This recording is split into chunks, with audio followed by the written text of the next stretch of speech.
Hi guys, welcome back once again. Advice for today is ang naghahangad ng karangalan para sa kanyang sarili ay magkakaroon ng kasalanan para sa ating Diyos Ama at Diyos Anak. Bakit? Ang pagiging makasarili po ay malaki pong kasalanan yan.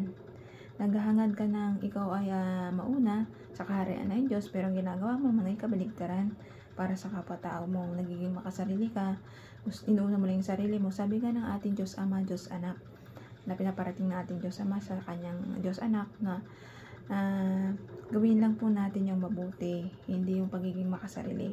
Once nagiging makasarili ka sa sarili mo, naghahangad ka ng mauna sa kaharian ng Diyos, mali po yun. Tapos nagtuturo ka ng mga mali-maling gawa o maling utos na pinapahayag ng ating Diyos Anak. Ganito po yan. Once naglilingkod tayo sa ating Diyos Anak, Diyos Ama, dapat po tayo maglingkod sa kapwa-tao natin.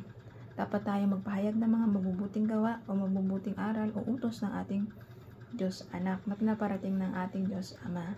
Once na naniniwala ka sa ating Diyos Anak na si Jesus Christ, ay tiyak na tiyak ang kaligtasan mo sa impyerno. Hindi ka mapupunta sa impyerno, kundi mapupunta ka sa paraiso na kasama natin siya. Ang gusto lang naman ng ating Diyos Anak na maging mabuti kang tao. Isipin mo ikabubuti ng kapwa mo, gumawa ka ng ikabubuti ng kapwa mo tulad ng pagtulong, pagbibigay, pagrerespeto at pagmamahal at pag-iibigan natin dito sa ibabaw ng lupa. Lahat tayo dito tao ay kailangan nating gampanan yon, pagiging mabuting tao. Magbigay, magtulungan lang po tayo ang bawat isa't nag-ibigan.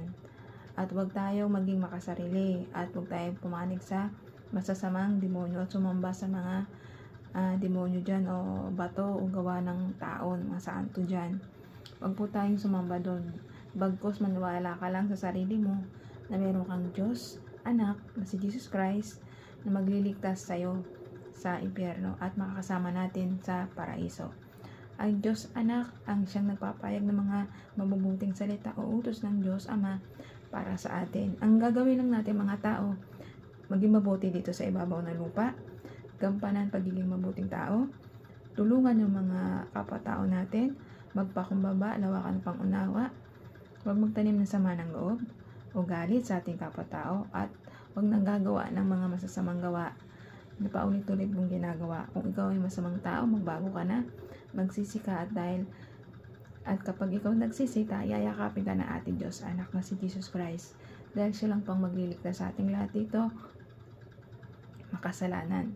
Kung isa kang taong makasalanan, ay tigilan mo na po yan. Magbago na po tayo. Dahil habang may oras ka pa, handa kang baguhin ng pagkatao mo once nanalig ka sa ating Diyos Anak na si Jesus Christ.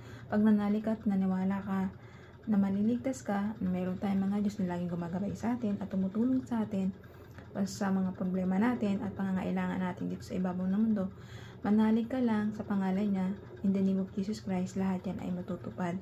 Basta patatagin mo lang ang pananalig mo sa ating Diyos Anak na si Jesus Christ at maging mabuting tao para sa kapwa-tao mo. Kaya hanggang dito na lang po aking advice. Ingat po tayong lahat and God bless.